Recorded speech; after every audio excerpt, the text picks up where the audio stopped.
አንዲት ሴት በምታደርገው ቴክስት ብቻ ትውደድህ አትውደድህ አሊያም ደግሞ በአንተ ላይ ፍላጎት ይኑራት አይኑራት ማረጋገጥ ትችላለህ። እነዚህ ነገሮች በትክክል የምታስተውል ከሆነ መልሱን ታገኘዋለህ። የመጀመሪያው በአንተ የብቸኝነት ጊዜ እንኳን መቅናት ከጀመረች ነው። በአንተ ላይ ምንም አይነት ፍላጎት የሌላት ሴት ቀኑን ሙሉ ጠፍተህ ብትውል ምንም አያሳስባትም ወይም ደግሞ ምንም አይገዳትም። ምክንያቱም አንተ ስለማታወራት ብቻ ደስተኛ ልትሆን ትችላለች፣ እንደ መጨቃጨቅ ስለምትቆጥረው። ነገር ግን አንተ ላይ ፍላጎት ያላት ወይም ደግሞ የምትወደ ሴት ስትሆን ደግሞ ነገሩን በተቃራኒ ነው የምታየው። ማለት ከማንም ጋር እንደማታወራ ወይም ደግሞ የብቸኝነት ወይም የጥሞና ጊዜ እያሳለፍክ እንደሆነ እያወቀች እንኳን አብዝታ ትጨቃጨቃለች።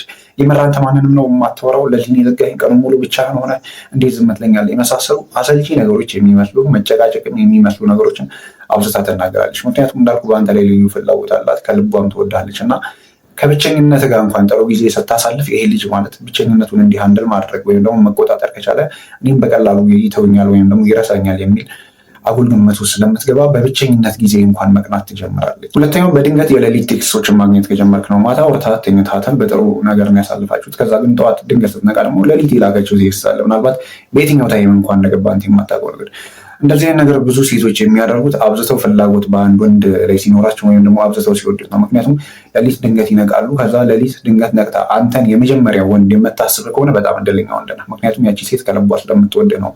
በአንተ ላይ ፍላጎት ባይኖራት እመኔ ከእንቅልፏ ስትነቃ ለአንተ ቴክስት የምታደርግበት ጊዜ የላትም። አይደለም ቴክስት ማድረጉ የሚቀርና ልታስብህ እንኳን ፈቃደኛ አትሆንም ነበር። ነገር ግን እንዳልኩ ያቺ ሴት ከልቧ ስትወድህ ወይም ደግሞ በአንተ ላይ ልዩ ፍላጎት ሲኖራት ሌሊት በነቃችበት ታይም ላይ መጀመሪያ የምታስበው ሰው አንተ ነህ።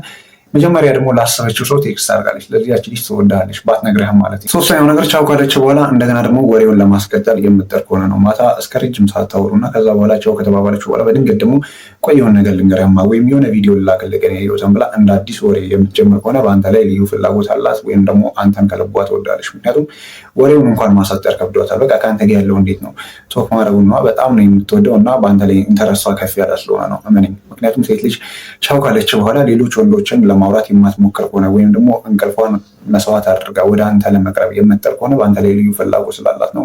ያቺ ልጅ ትወዳለች። እንግዲህ ያው ተጠቀምበት ነው እድሉ። አራተኛው ነገር አንተን የማረም ወይም ደግሞ የመተቸት ነፃነት ካላት ነው። ያ ማለት የምታደርጋቸው ነገሮች ሳይመቻ ሲቀር ወይም ደግሞ አንተ የምታሳያት ባህሪ ቶታሊ ዲስኮንፈርት ሲያደርጋት አንተን ከመናገር ወደኋላ የማትል ከሆነ ነው። እኔ ሴት ልጅ ከልቧ የማትወደውን ወይም ደግሞ የማትፈልገውን ወንድ ለማረም አትሞክርም። ምክንያቱም ያ ልጅ ቢቀየመኝስ ወይም ደግሞ ቢደበረው የሚል አጉል እምነት ውስጥ ይገባሉ። ነገር ግን በአንተ ላይ እንዳልኩ እውነተኛ ፍላጎት ሲኖራት ወይም ደግሞ ከልቧ ስትወድ ስለዚህ ነገር ፈጽሞ አያሳስባት። ምክንያቱም በህይወቷ እስካለህ ድረስ የእሷን ሩል እየተከተልክ ወይም ደግሞ እሷ የምታደርጋቸውን ነገሮች በአጠቃላይ እንድትቀበላት ትፈልጋለች። ምክንያቱም አንተን እንደ ፓርትነር ነው እንጂ እንደ እንግዳ አይደለም የምታየው። እንዳልኩ ግን በአንተ ላይ ምንም አይነት ፍላጎት ከሌላት እንዳትቀይማት አብዝታ ትሳሳልሃለች ወይም ደግሞ ትጠብቃለች። ማለት ነገ እንደምትለያዩ ታውቀዋለች ማለት ነው።